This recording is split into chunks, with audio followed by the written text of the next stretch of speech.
मी श्रद्धा देसाई, अनमोल काकांची मुलगी.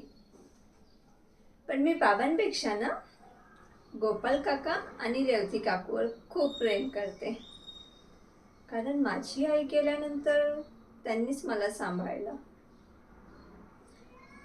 पण माहीत नाही कधी काकूंच्या मनात हा विचार आला की त्यांचा मुलगा पवन त्याच्यासोबत माझं लग्न करावं. त्यांनी असा विचार करावा आणि लगेच मी पण असा विचार करायचा की हा पवनसोबत माझं लग्न व्हायचं.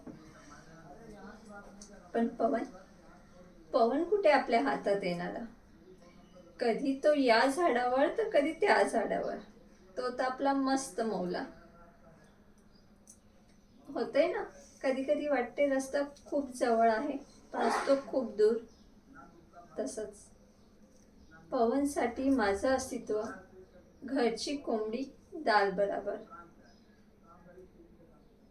पण मी तर मॅजिकवर बिलीव्ह करणारी मुलगी आहे. जसं कुछ कुछ होतंय मूवीमध्ये शाहरुख खानला शेवटी यावंच लागते काजलकडे, बिलकुल तसंच.